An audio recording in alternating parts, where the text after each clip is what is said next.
I remember I remember this being a problem when we like lived together in Perth. You left your mark in that moment. They do. They now call me white girl in Spanish.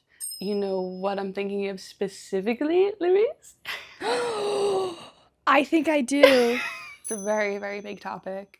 And there's a fine line between cultural appreciation and cultural appropriation. Exactly. That's a great bang. Especially as two white girls get into this episode about respecting culture. Exactly. Being aware of cultures and communities. Hey, welcome back to the Guess Where I Am podcast. And who I'm with. I'm Koke. I'm Louise. And today I'm in Seattle, Washington. I'm still in Stamford, Connecticut. And we are with each other. Finally. Yeah. Finally. Because it's been over a month since we've talked like this. Yeah. It's been chaos. It's been chaos. This podcast in general, someone must have cursed us because there's always something going wrong. Like, it just can't be easy. No. That's okay. But we're here. We're not giving up. A simple little curse won't stop us. No, it won't. Mm-hmm. You thought. Mm-hmm. Try again. Actually, please don't try again. Oh, no, please don't try us again. I'm about to go back to church and ask to get, like, re-cleaned or whatever. Not re-cleaned. I don't know. I think at this point I need God. Felt that. Oh my gosh. Alrighty, on that note. Yeah, let's get into it. I feel awkward. I don't know. Oh, yeah. Just picturing the music.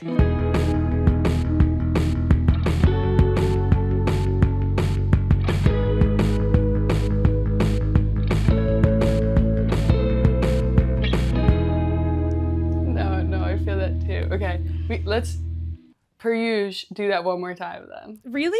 No, I like it. I say we just... Oh, you like that? Okay. I think we leave it.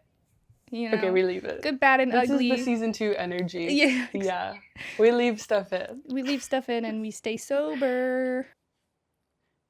Big on that one. Mm-hmm. I'm so proud of myself. I haven't had a drink this year. Hell yeah. Oh my gosh, you're in month, what, 4 then? Yeah. Whoa, congrats. Snaps. Hell yeah. That's impressive. Thanks. You should try Bella Hadid's drink, her kin or whatever, Euphorics.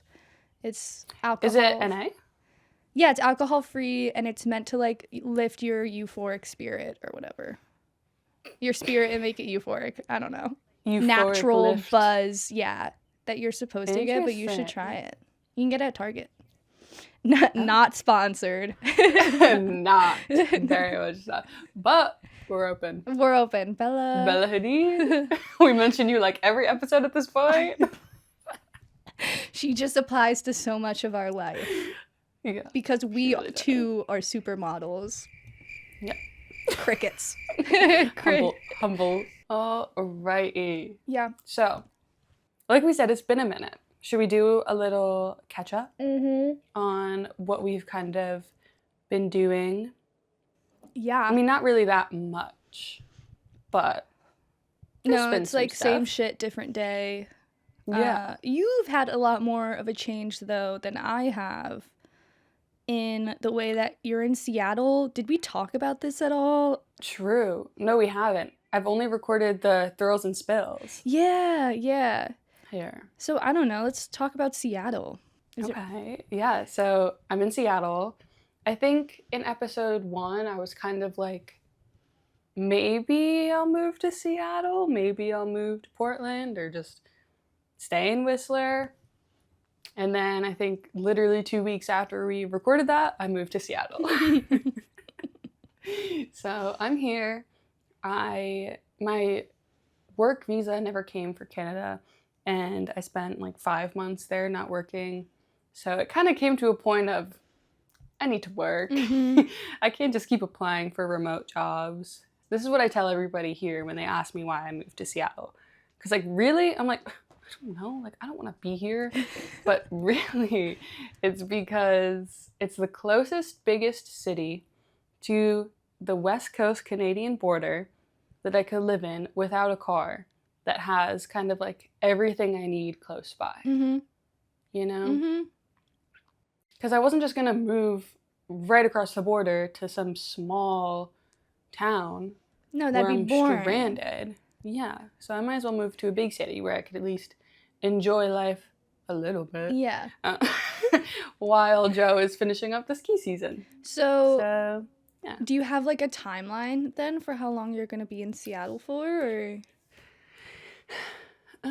So I found an apartment that's month to month rent, so I can kind of just leave whenever if something like pops up.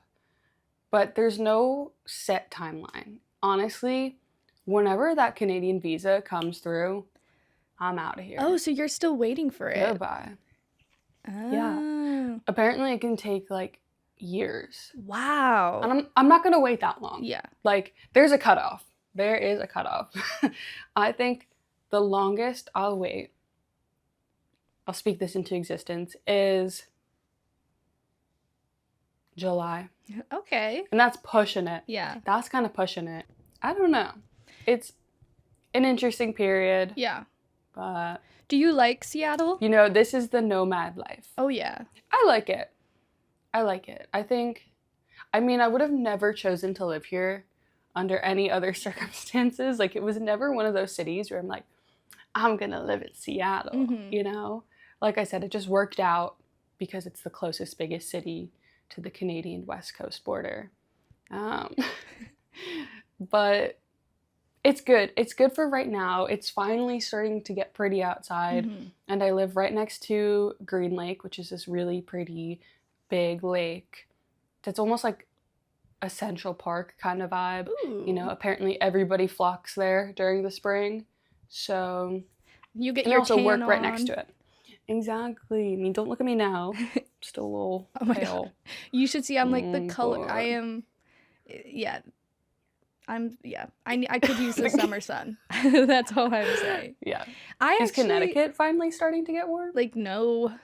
I mean, I guess it's warm in comparison to winter, but it's not warm in comparison to what I would want. Because I always tell people, I'll say this a million times, like, I'm fairly certain and confident that I was like a lizard in my past life because I love the heat and I love to lay on a hot rock. I don't really like insects, but I'm also like, I'm not scared of them, you know? So you ate them. Yeah, I think I could hunt some bugs. Most of all, I love a hot rock. But before we move on to Seattle, I like the point that you made about like this is the nomad lifestyle, and it kind of is, you know, going with change and just picking up sometimes and moving around and then planting yourself for a few months while you figure out the next big adventure.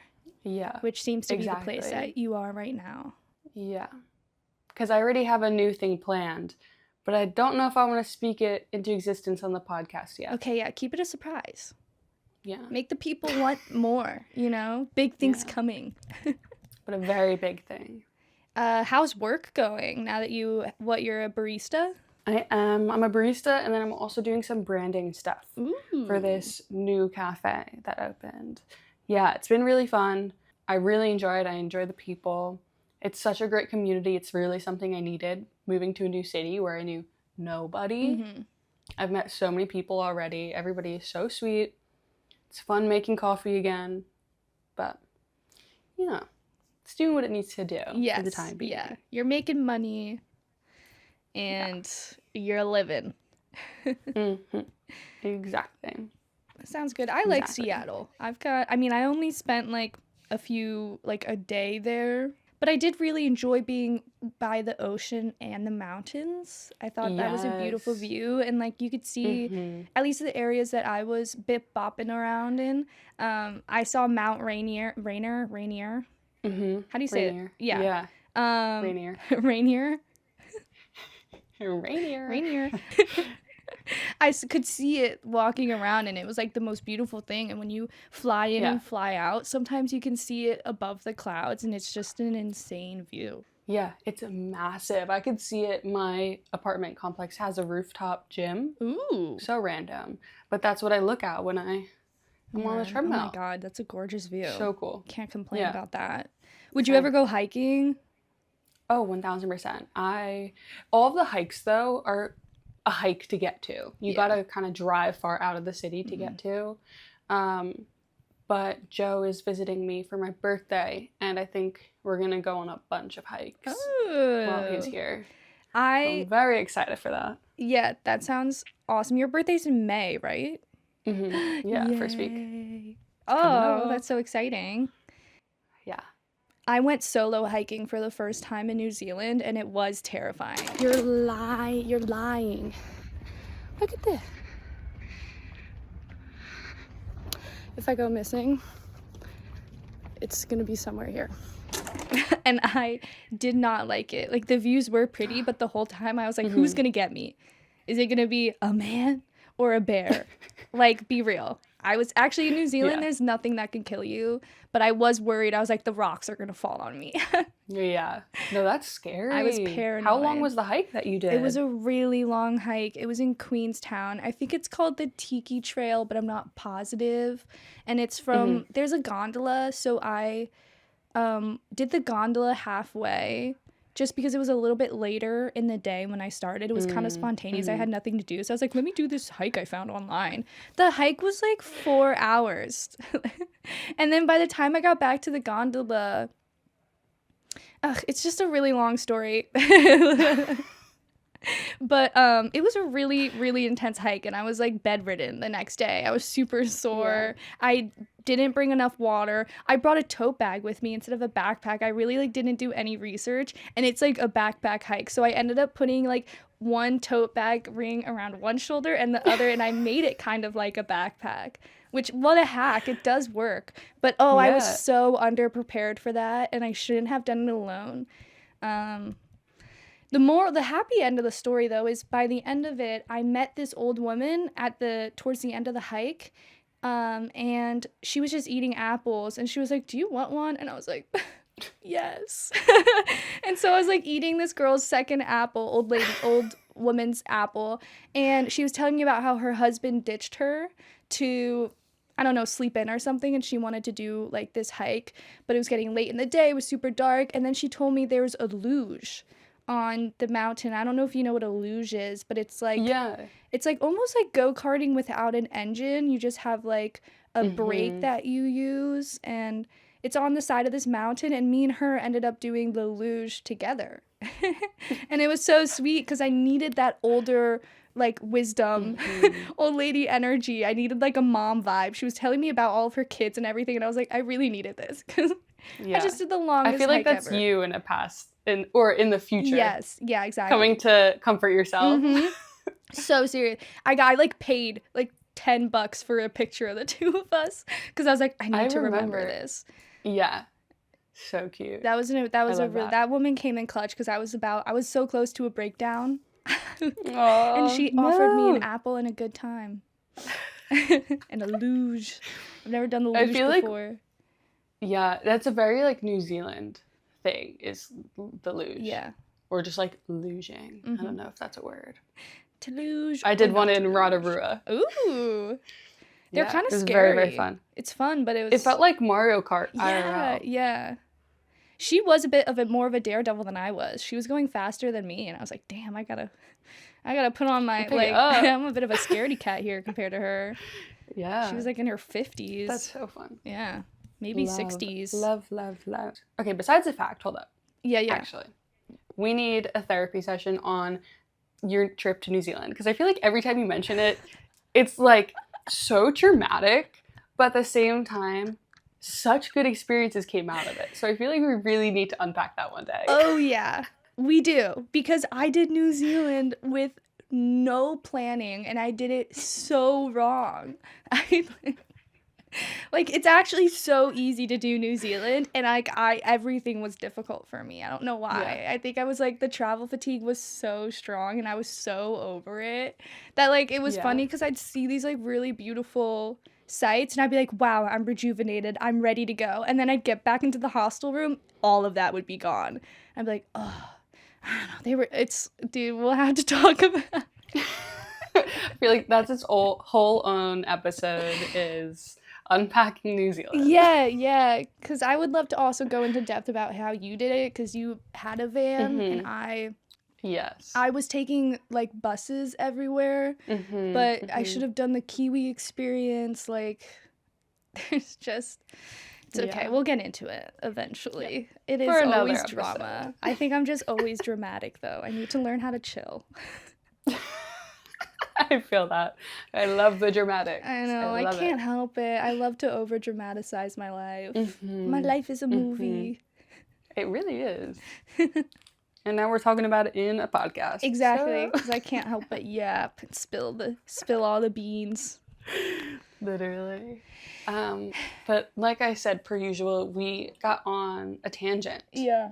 And we completely skipped over you catching us up on what you've been up to. Oh, gosh. Because we just had your thrills and spills. Ooh, yeah. Which I might be biased, but I think you are the funniest person ever. No. And I was consistently cracking up during that episode. Thank you. And I love it. Yeah. You're gonna blow my head up. I'm gonna float away, my ego.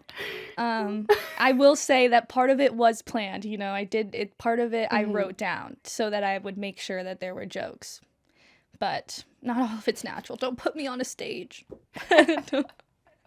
I'm throwing you up there. Yeah, well, definitely check out my Thrills and Spills episode, listeners. It's all women's hostel room versus two sisters and a man. It's definitely full of drama. It's definitely full of a cat fight. And yeah, I don't know how else to put it. I don't want to spoil anything, but I feel like that really sets the tone.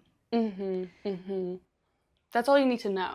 Yeah, that's all they need to know. The rest will be revealed.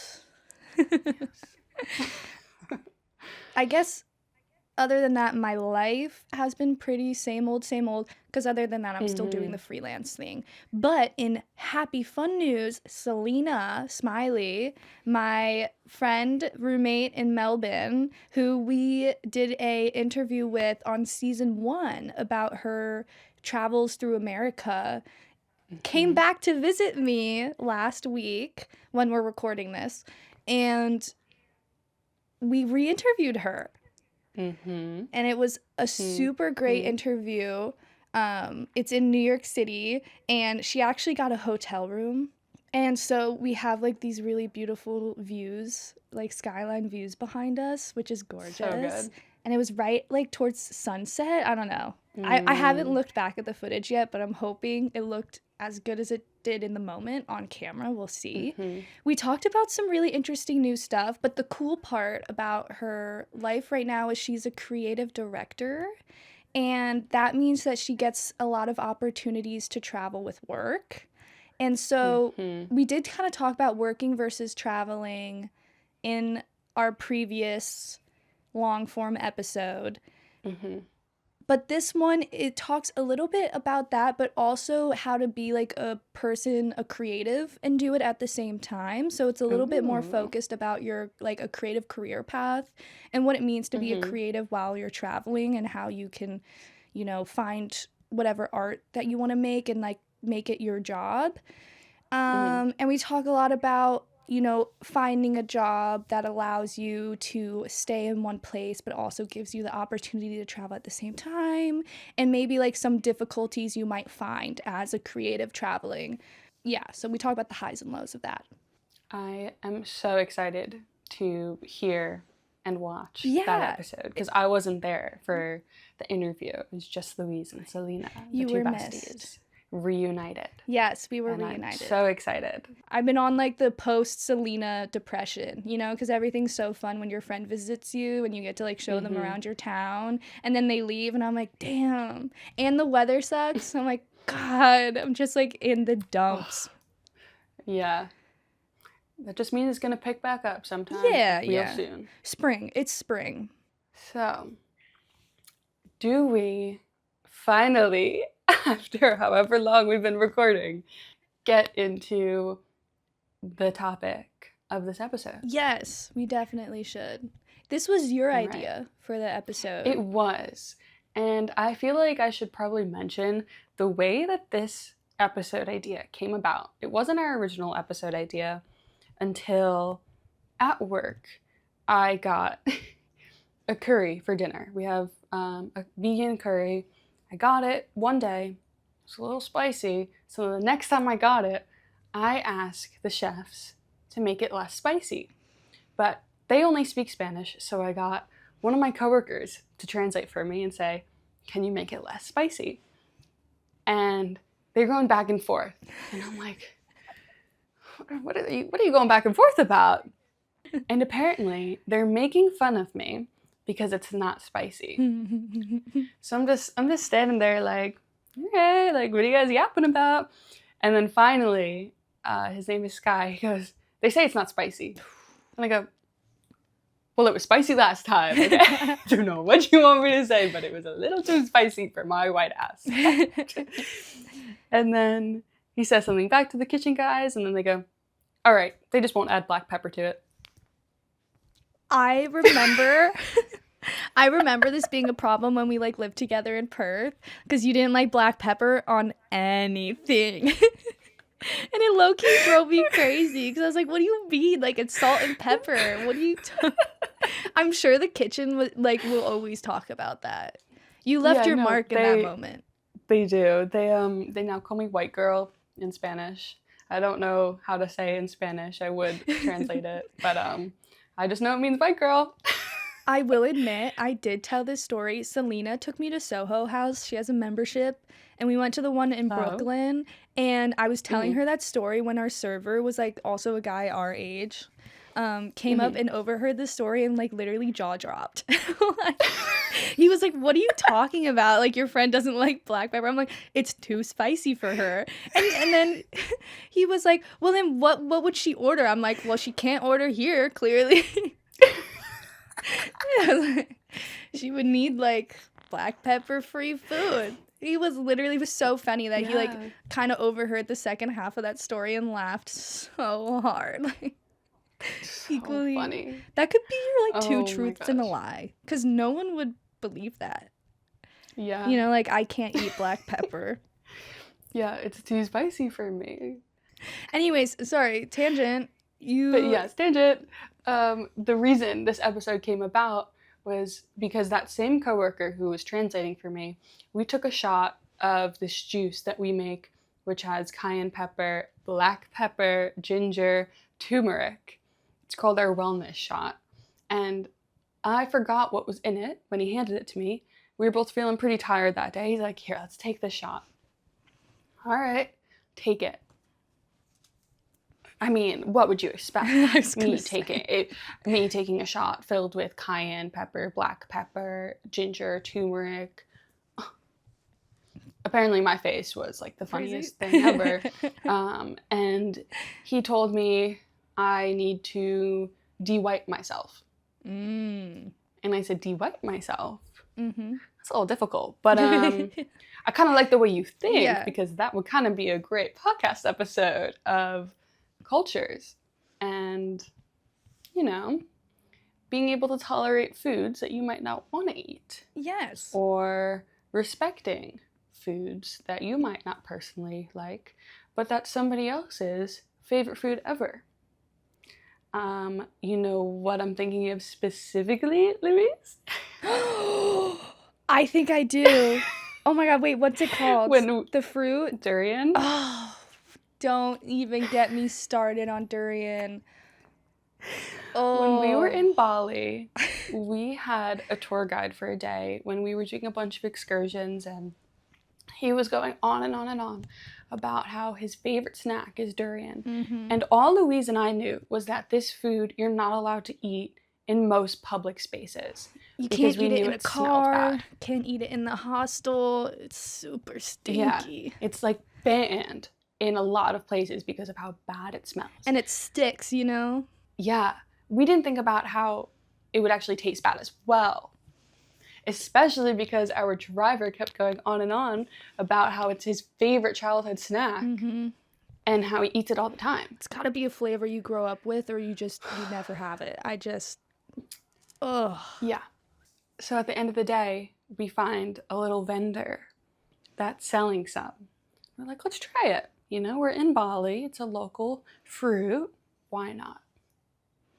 we undo the plastic wrap. Immediate whiff of this fruit. Oh, it's a little stinky. Do you know when, like, in a cartoon character smells something really good, like a hot pie, and they start floating in the air? This was the opposite. It, like, put me in the grave. Like, and also, what you're not describing is the way that it looked, and yes, and the way it felt when you picked it up. It was very squishy. It was a little moist. And it was gray. It was a very, like, off color. It could have had a slight yellow tinge to it. Yeah. And it was it came yellowy. In like ball sized. Yeah. Yeah, like a little golf ball, maybe a little smaller. Mm-hmm. Little, like, bite-sized pieces. It's like from the fruit. Phantom pain is coming back. Yeah. And Louise and we were with Louise's hometown friend, Amelia. She knew what she was getting into when she took that bite. Yeah. Louise and I had no idea. She knows a lot about Asian culture, and this fruit is really popular within that culture. So at least I took a massive bite. I don't know about you, but I took a massive bite of this fruit. So excited. I love fruit. Let's try it. Mm-hmm. Actually, like, a war went on within my, like, body, soul, and mind in that very moment. It was like every piece of me, like, I have never wanted to spit something out of my mouth in my entire life, but then the other half of me was like, that would be so rude. Like, this culture, our tour guide loves this food. Like, and the lady who just sold it to us, this local lady with some small, like box of local market, whatever. Like, I can't spit out this fruit in her face. Like, I just need to swallow this thing. But, like, my whole body and my mind and my soul wanted to spit it out. It was so nasty. Like, I can't. It was a stinky taste. It didn't. I can't compare it to anything else. It was just stinky. It was stinky. It tasted exactly like it smelled. But there's also no way to describe the way it smelled. I don't think we had water either. Yeah, I feel like we couldn't wash it down. It was just like, suck it up. Yeah, I think we had to live with that. But I think if I remember correctly, we were all like, yeah, like, to the tour guide, like, this is something. And we didn't say it was, like, bad. But yeah, and I felt bad doing that because I wanted to give it to him, but I'm not going to give him our, like, picked apart durian. I think it's definitely a required taste. And I think if you grow up with it, it's completely different. And I think, honestly, everyone should try it because you can't describe the flavor. You just need to try it. Yeah. Stinky. Ugh. But I think that's a great segue into this episode. Oh yeah, great segue. The topic. I forgot. I think my brain, like, trauma locked that out. Yeah. I knew it would. That's why I wrote that separately, so I could get that reaction from my you. God. It's just, like, it was such a tough situation between being respectful and literally needing to throw up. Yeah. But I didn't. I kept it together. We all kept it together. And I don't even think we talked about it until we got back in the car, and it was like, hush, hush. And I also think the driver was kind of laughing. I think he knew that we weren't going to like it. Yes, because that's probably the reaction he gets from most tourists. Yeah. And most people that try it for the first time. And we also kind of supported the local economy by not buying it from a grocery store, but buying it from some lady off the side of the street.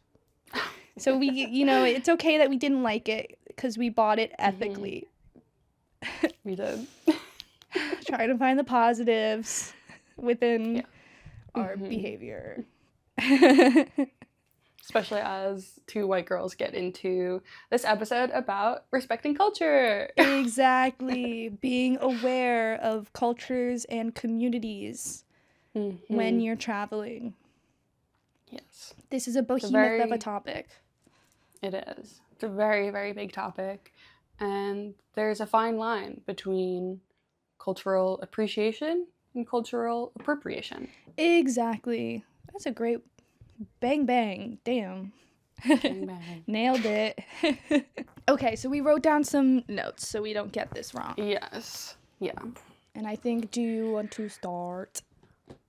Or shall You want me to start? Yeah, it depends. I think you should start. Yeah. Okay. All right. So I kind of, I summed this up into, like, if there's anything that you can take away from this episode, it's research.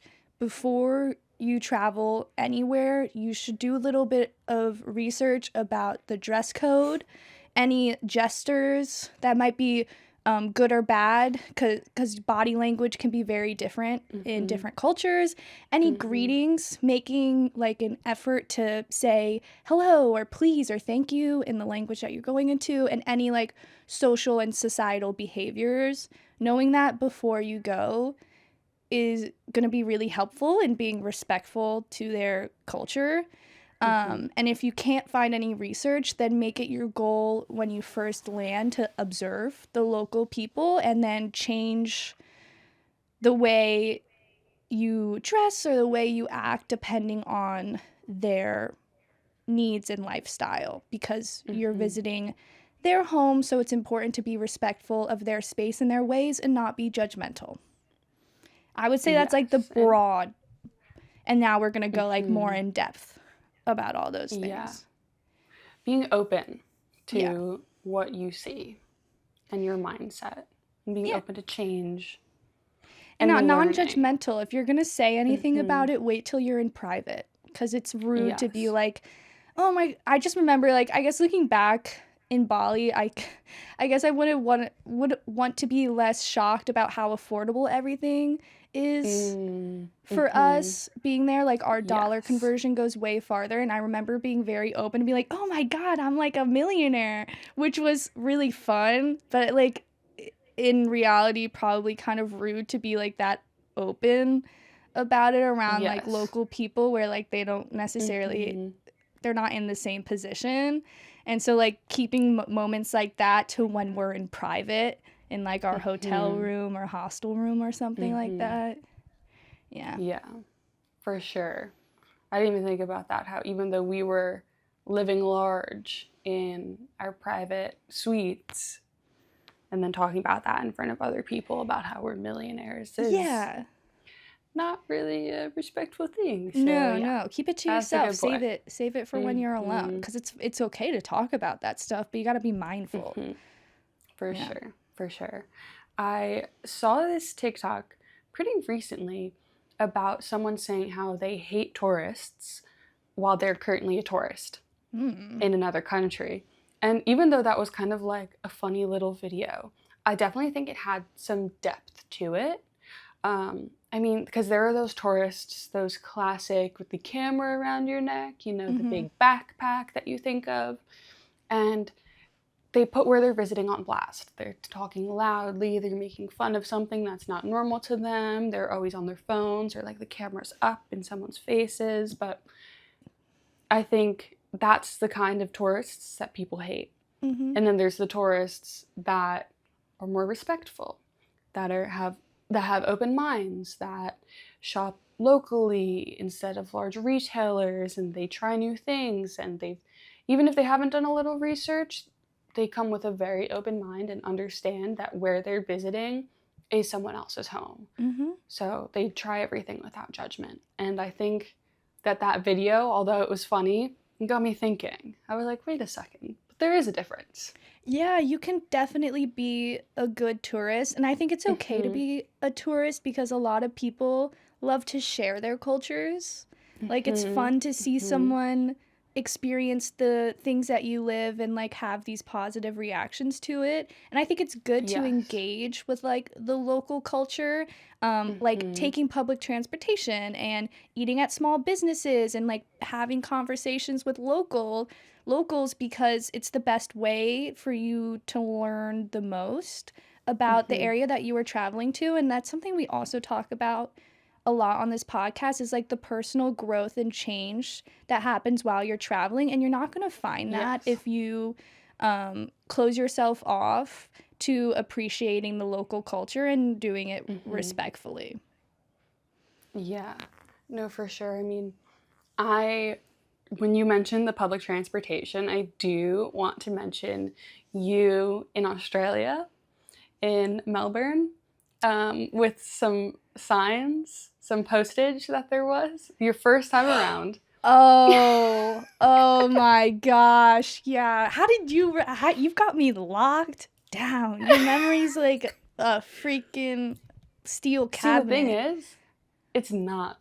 People call me Dory. Like, I have the worst memory. But for some reason, like, there are those little things that will always stick with me, and this is one of them. Yeah. And this is your story to talk about. I don't know if we've Yeah. talked about it This before. is honestly, I don't know why I didn't think about this either, because it's something that will never leave me because it's so extreme in a way that you don't expect it to be. So, Australia and honestly, most cultures are really clean. I had been in this country for a week, if not a little bit less. And me and Selena, funny enough, had decided to go and take the train to go thrifting in some other town nearby Melbourne. And we had spent the whole day walking and I was like really tired. And so we get back on the train to go home and I put my little toesies up on the corner of the chair across from me. And this is an empty train cart. Like it's only us in it. We're on the train for, I don't know, a few minutes when the train police come in. And I'm like, this is so chill. Like, okay, whatever. They're just checking everyone's safety. And then they stop right in front of us. And they're like, and I'm like, oh, like, crap. Like, what's going on? Like, I, like, had the longest day walking. I'm jet lagged. I also didn't have my suitcase. Like, I just didn't want to deal with the train police at that time. But they go, in their accents. I'm not going to try and copy them because I can't. They go, you're not allowed to put your feet on the chair across from you. And I was like, oh my God, I'm so sorry. I totally didn't know. And I thought that would be it. No. They go, that's an $800 fine. Australian dollar, but still. I'm like, I would expect $50 to be a lot for putting the tipsies of your toesies on the edge of the chair. Like I wasn't like full stretched, very minimal amount of foot to chair ratio. And so like $75 would have been an insane amount. $800. And I was like, oh my God, I'm so sorry. Shocked out of my mind. Like that's like, it's an absurd amount of money. I don't even think I've ever gotten a traffic ticket that much. I've never. Yeah. What? And the guy is like, there's literally illustrations all over this train that are like putting people's feet up on chairs with a giant X in it. And I was just so unaware. And I was like, oh my God, but I've only been here for a week. I didn't realize. And they're looking at me like I'm stupid because there was so much advertising around it saying that you couldn't do that, and I was just blind as a bat, like didn't realize it. And the only reason why I did not get fined, thank God, because that would have been tragic to my bank account, was because I showed them my plane ticket that proved I was there for literally 1 week, and they were like, okay, we're gonna let you go this time because you're new, but if you do it again, you're going to get fined. I was like, oh. Crazy. Yeah. So do your research or like be aware of your surroundings. That was just so dumb. Yeah. And hey, you know what? Maybe it wasn't an $800 fine and they were just doing that to scare me, but I damn well never put my feet up again. Yeah. And I still don't, even on trains to this day. Like, I won't, if I had the option to put my feet up on the subway, I probably won't. That, like, really, that put me in place. They clock you. God, you got me riled up. I forgot about that. So sorry. It's sorry. okay. I knew that would be something that would kind of fit well into the talk about public transportation and respecting culture pretty well. No, that's perfect. Honestly, I'm really happy that stuck with you because it's a really important lesson. Like, save your budget.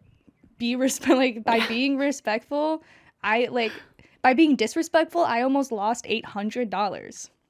Yeah. Yeah. Yeah. I like that in other cultures, they can clock you for being disrespectful and be like, pay up. I know. I wish America was more like that. Oh, we'd be so clean. And like the trains were so clean.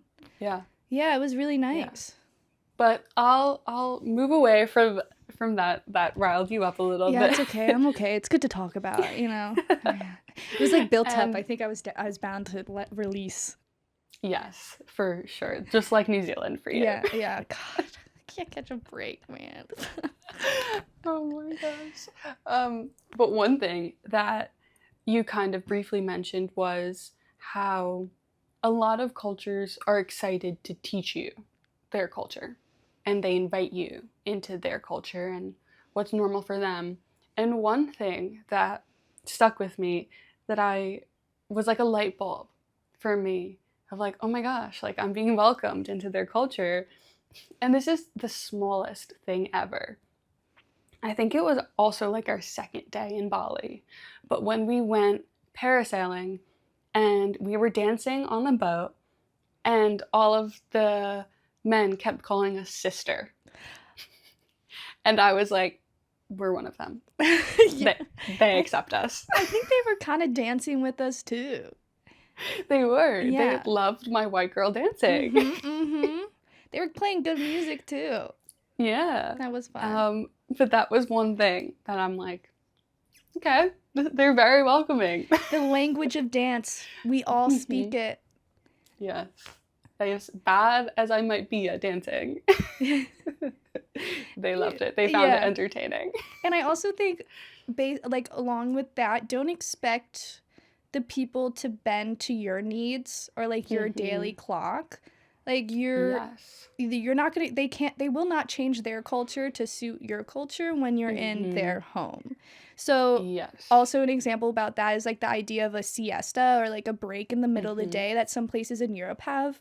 I know some Americans have an issue with that because we can eat at like random times, and so we expect businesses to be open whenever, and people were like, oh, I got mad at the siesta because I couldn't get my coffee at 4 p.m. or something like that, or 3 p.m. And it's like, okay, well, maybe you can learn to love to chill out for a second. And I think that that's like when you lean into the differences in lifestyle, you can learn a lot about traveling and like how you kind of want to live. Something that we always talk about is how like Australia taught us that we don't have to prioritize work, like we can prioritize life, living, like working to live instead of living to work. And so, you know, when you bend to someone else's culture, you might find ways or things that you want to bring back home with you, you know? Yes, for sure. Another thing I remember from my travels of feeling welcomed and me adjusting to someone else's culture and knowing that they might not be able to accommodate my needs was when Joe and I went to the Philippines, and the first tour that we booked, the first island hopping tour that we were on, was through a very, very small, like family run business on a super, super remote island. And maybe 2 of the family members spoke English, and they cooked for us. They, you know, brought us from island to island. But one of the things is Joe and I are vegan. And from the research we did going into this trip, we knew it could be hit or miss. And there might be some times where we have no other option but to eat something that's not vegan. And we did, before we got to this island, brought a few little snacks. We actually did buy some bread and peanut butter, which is a reoccurring snack for us to bring places. It's safe. It's got protein. It's good. Exactly. But the mom, who was one of the 2 that spoke English, who was also the cook, when she found out that we were vegan, was so excited to learn from us. And was so excited to cook traditional Filipino food, but vegan. And she went back and she said she was watching videos all day while we were out learning of how to cook food for us. And she was so happy. She was literally like the best mom ever. I still think about her. She was so sweet. And she was so excited to cook for us. And it wasn't like American food that was vegan. She still made Filipino food for us. So we were still able to experience her culture. But we also kind of taught her something from ours, I guess. Yeah. I wouldn't say like veganism is an American thing, but it wasn't anything that she has ever done or cooked before. Yeah, and you would have never had that experience if you weren't open to getting to know and talking to the locals and having like that type of conversation. Because I know sometimes there can be like language barriers where, you know, when you're speaking to someone whose first language isn't English, they might sound brash or like harsh or really honest, and you know, in our culture that might come off as rude, but usually it's kind of just like, it's just a language difference. And if you let go of those preconceived, I guess, like biases or like maybe even unconscious biases of how someone may speak to you, you can end up having like these great conversations and learn a lot and share a lot. Yeah. You know, a story that I just remembered about respecting cultures, which I actually just was talking to someone about this, and they're like, why don't you lie? And I was like, I can't take the bad karma. I can't have the spirits or deities come after me. But it was when we were in Bali, and you, as a woman, you can't be on your period and go into certain temples. And we kind of flip-flopped, where the first half of our trip, you were on your period, and then the second half of my trip, I was on my period. And when the tour guides were taking us through temples, I had to be like, I can't go in. And the guy's like, why? Yeah. And I was like, I'm on my period. And he was like, ugh, stay out. And I was like, yeah, I am. Because I can't deal with the bad karma. And so I was talking to someone, they're like, why don't you just go in? You could have lied. And I was like, one, that's rude. Two, I believe in the spirits and I cannot be cursed anymore. Yeah, it's their culture we're going into. If it was somewhere in America, sure, maybe I'd feel a little bit more lenient. Maybe, probably not. But I'm not messing with bad juju, okay? Yeah, no, thank you. Yeah. But yeah, that was something. That was such a big thing for us, because I remember when we planned the trip, we're like, this won't line up well for either of us. And we never went into a temple together because of it. No. Once mine ended, yours started. Exactly. But hey, we both got to experience a temple, so I'll take that away. Yeah. They were really beautiful. They were. I am sad I missed the one that you went into, because that's the one where people were like in the water and like bathing. Yeah. It's okay. I saw the pictures online. The one that you see all the pictures of. Yeah. Whatever. It's like the most pictured. Whatever. Yeah. And then I guess along with religion, dress code. I know it's like with the Vatican and other cultures, you'll need to cover up. Don't complain about that or bring clothes that you find fit within your fashion that still cover you up for these religious sites. Or even in areas of Japan, isn't it more like you cover up in Japan and like you're not as showy? Or like your tattoos?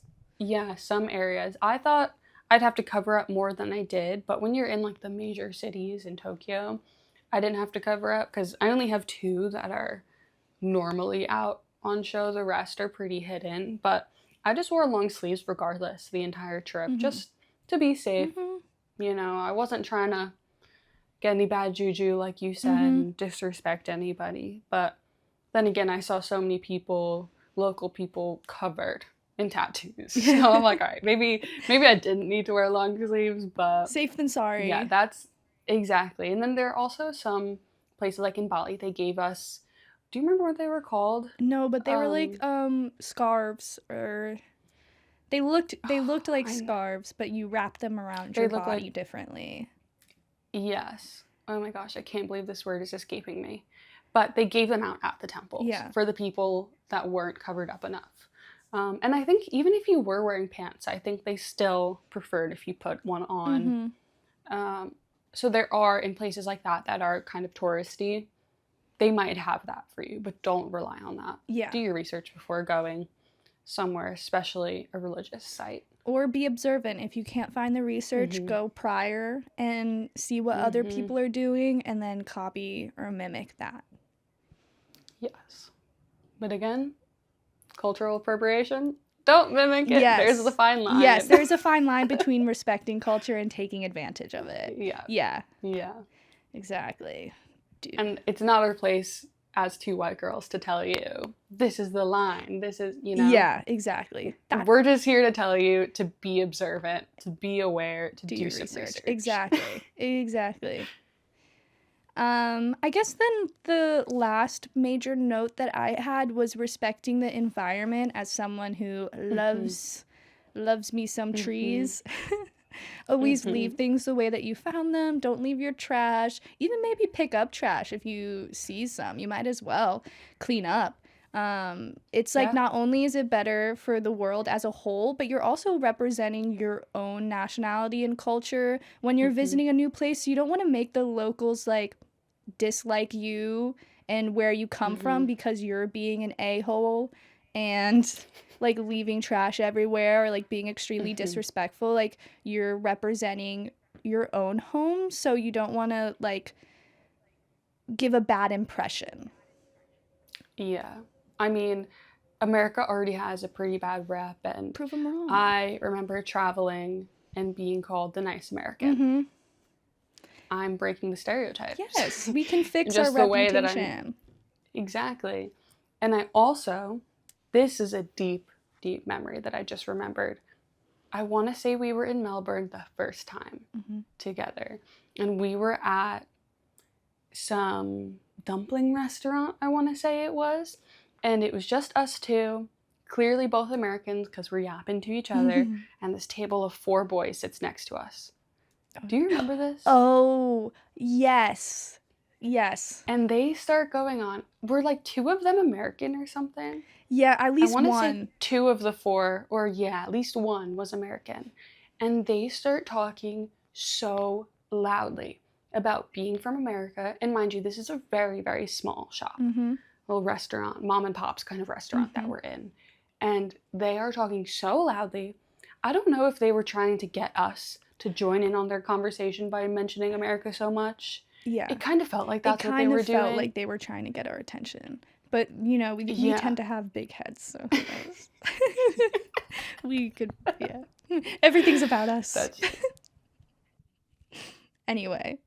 I do remember those guys talking about, like, guns and being like, gun this, gun that, and, like, Texas, woo, I'm so southern. And we were just like, cool. Lower your voices, please. Yeah. This won't get us to talk to you. I know, literally. If you think you're acting cool right now, you're really talking to the wrong girls, because we couldn't care less about guns and country, stuff like that. It's just not our vibe. Right. But I do know that, like, a lot of people love the idea of the American South and like that country lifestyle, just because it's you know, the movies and everything like that. It makes it so grand. But we're city girls. I don't want to get on my horse and buggy. We may have went to school in the South, but yeah, exactly. We got our fair share. I do remember that. Yeah, that was a very interesting time. Oh, I know something that we could actually get into. Okay. One thing that's kind of similar to respecting cultures is just respecting people, even if they're not from the place you're visiting. Oh, yeah. Which kind of also goes back to your thrills and spills about respecting other people in hostels. Because we have had some wild hostel experiences. Our first day one, like, literally day one. Day one in Sydney. I like fresh off the plane. Fresh off the plane. Genuinely, every single time I think about this, I think it's fake because it was so strange. Everything that happened in regards to this one person. Oh, yeah. I don't 3 even know where a.m. to start on this. I think Yeah, literally. I'm like crying a little bit. This is so funny. Oh my god. How much sleep did we lose? Like, Yeah. Oh we my had a gosh. nice room It was too. Why'd we get stuck it with was a this? nice room with a really good view. Yeah. So we're in Sydney, day 1, fresh off the flight. We're in a hostel, and it's a 4-person room. So Anna and I Koke and I are on one bunk, and there's 2 strangers on the other bunk. There are 2 strangers, and the thing about hostels, or the most shocking thing about hostels that I don't think people realize, is the amount of age diversity there is. Like, you can have 18-year-olds to 60-year-olds staying in your room, and a lot of people don't talk about that. And so usually it's fine when you share a room with older people. It just kind of means being a little bit more quiet at night, because they're usually in bed early. Sorry to make the general assumption, but I feel like that's kind of fair. And we just found ourselves unlucky because we were with 2 older men, and they had their own little special quirks that we were not mentally prepared for, jet lagged, fresh in Australia. No, we were not. Like, I genuinely can't tell this story without thinking it's fake and laughing, and I just can't believe that we experienced this. Well, so I'm kind of lucky in a way that, spoiler alert, big freaking snorers. Big snorers. Like, not your minimal snore. This is like shaking the bed frame. Yeah. Snore. My mom, not to put her on blast, low-key snores the same. And so I can kind of sleep through it. Poor you, Coke. Did not find yourself in the same place. No, I did not. I slept with these headphones on, playing music, and I still heard and felt this guy snoring all throughout the night. It was loud. It did wake me up occasionally, but I could just fall back asleep. It was nothing like I've ever heard before. It was consistent too. It was every night. Yes, consistent, and it wasn't like a here and there snore. It was literally like that was the way he breathed. Consistent. Yeah. And I even think the older gentleman who was below him at one point came up to us and was like, "Are you hearing this guy?" And we were like, "Yeah." And it was just like, that was that, because there isn't much you can do about that in a kind way. Yeah. Flash forward, there was a younger guy finally, like after a week, who was like, "This is BS, no," and kicked his mattress awake. And it was like this huge ordeal, right? Because then he acted like he didn't do it. Yeah, he was not. He acted like he didn't just fully kick this guy's bunk, because the younger guy was on the bottom, the guy who snored was on top, and I remember seeing him kick it. Like, he literally, like, feet up, kicking that bed to wake him up and get him to stop snoring. And then after that ordeal, this guy, the snorer, finally left our room. But I wish that was the only crazy thing that this snorer man did. No, that just is what kept us up at night. Yeah. But there was more, because day exists. And also, conversations happened. He had no rules. Yeah. No rules. I remember him telling us about how he spent his days playing video games at this, like, convention or something.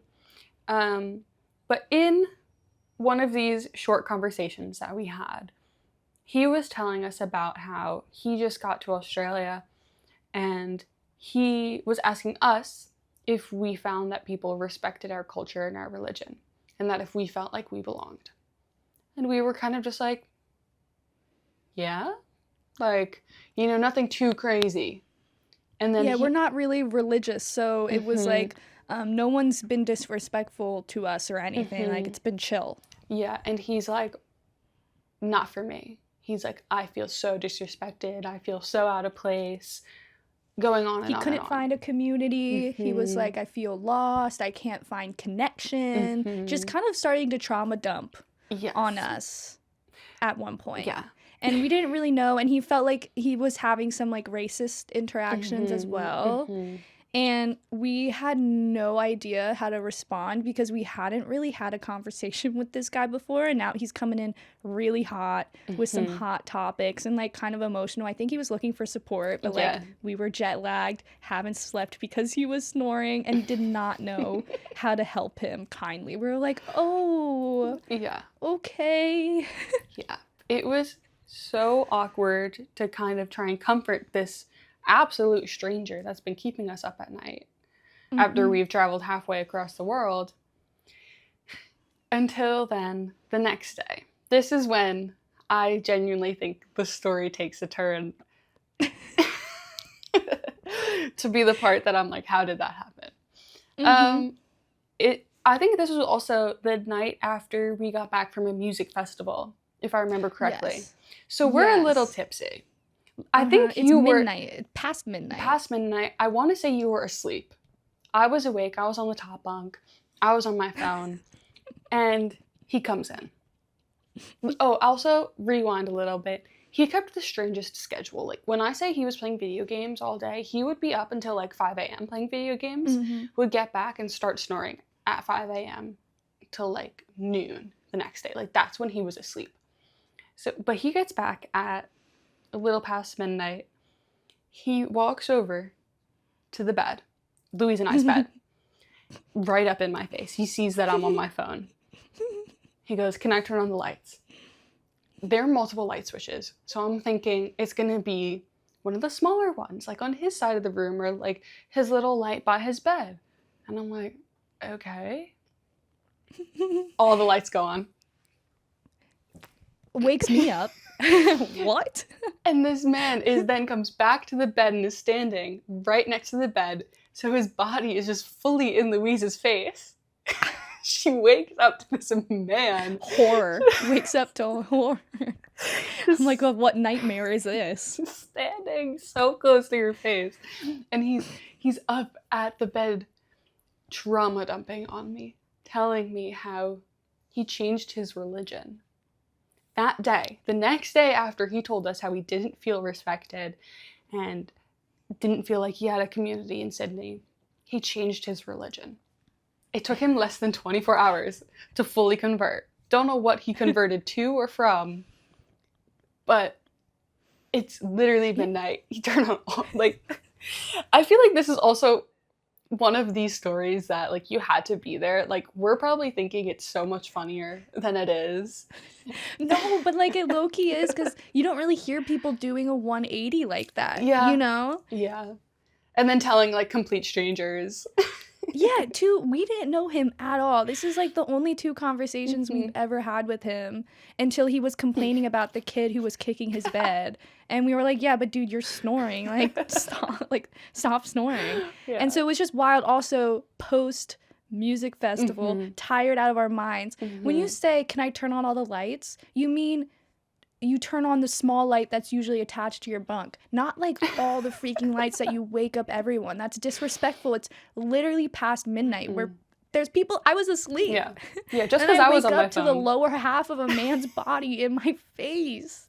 And he's telling us about how he finally found his community because he changed religion, which is great. But that is a conversation that could have been saved for the morning time. Yeah. It did not need to happen at that time.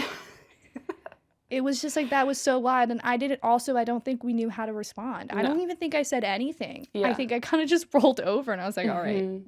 Same. I mean, right on, bro. I was pretty tipsy still at that point. Like, we didn't drink wine at this wine music festival. We drank beer.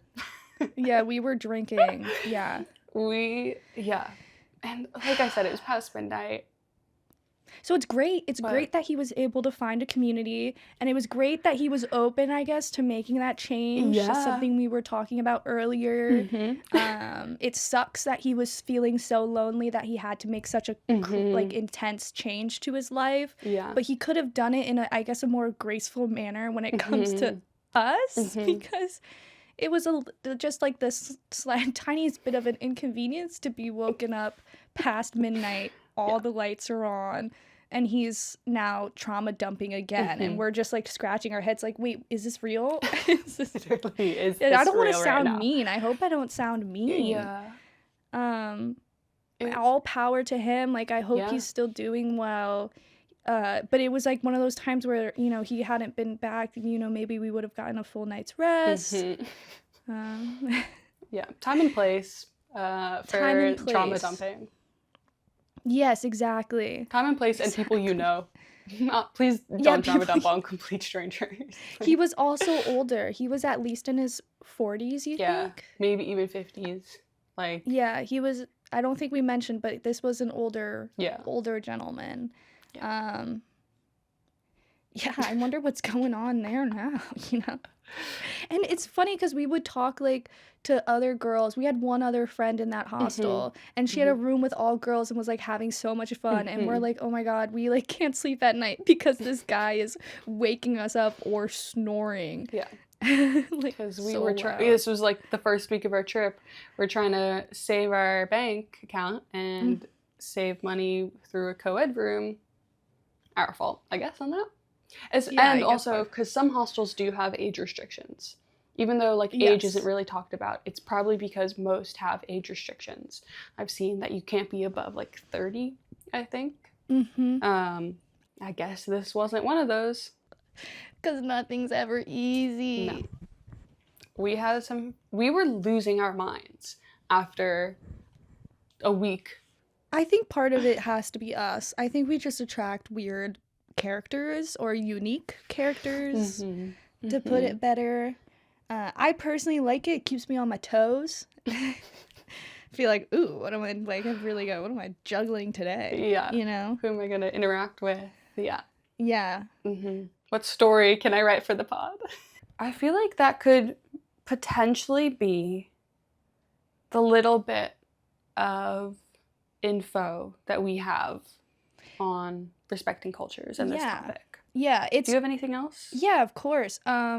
It's so crucial to respect the local communities of where you travel, because not only will you benefit from it, just in, you know, learning about how other people live, and like it makes you reflect on your own life, which I think is a really great growing point.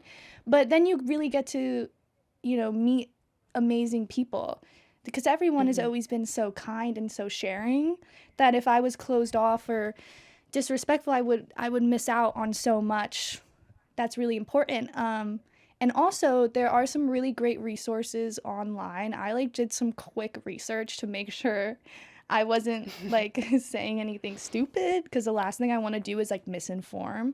But I found one website that was really good. It was called travelwithawareness.com. They had, like, this is non-sponsored. I just found them. And they have a really good tab about how to travel sustainably while respecting local cultures and communities.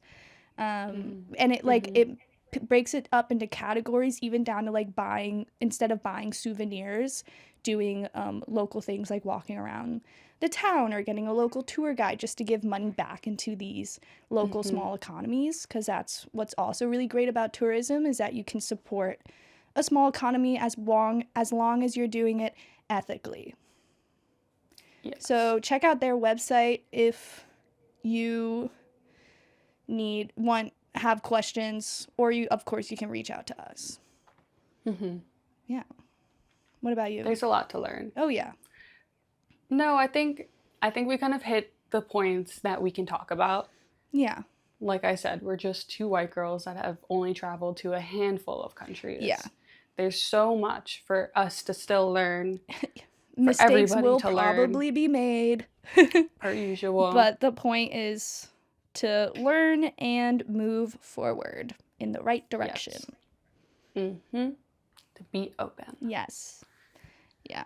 I kind of like making mistakes. You know, they make for good stories for the podcast. They do. So you guys don't have to make the same mistakes as us. We'll take it. We'll take the damage. Well, yeah.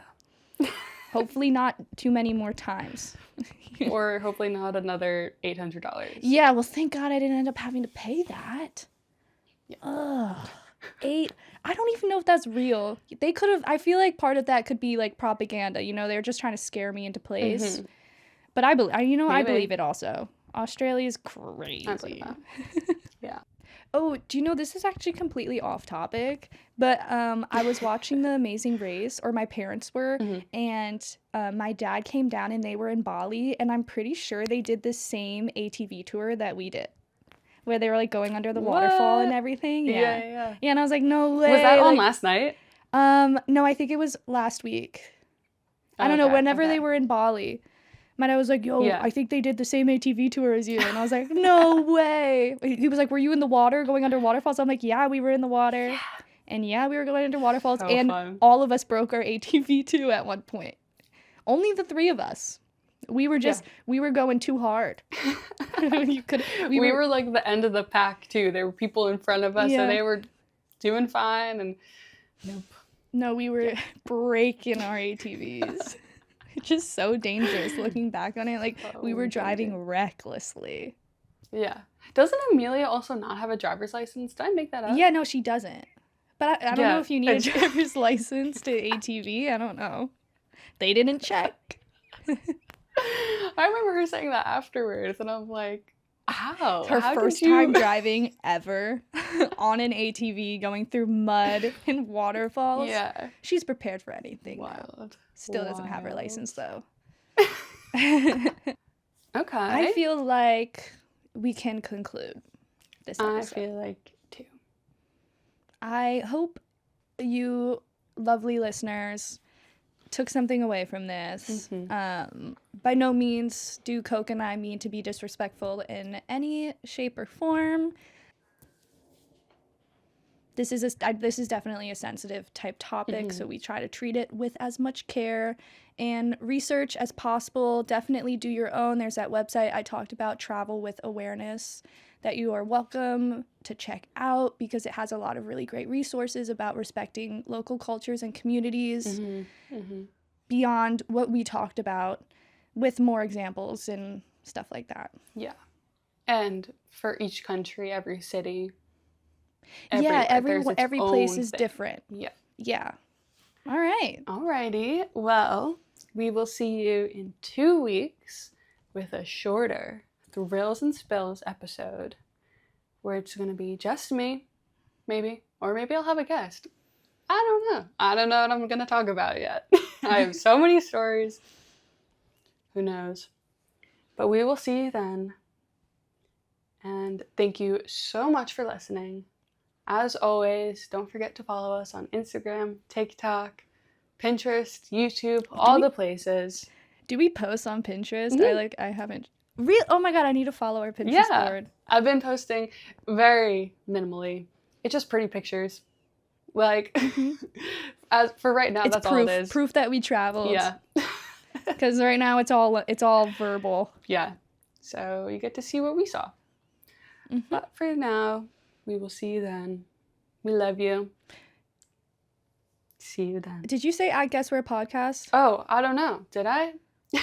I don't know either. I feel like I started asking about Pinterest before you said our username. Oh, that's okay. I'll redo that all. YouTube, Pinterest, TikTok, Instagram, all the places at Guess We're Podcast. We will see you in 2 weeks. Bye.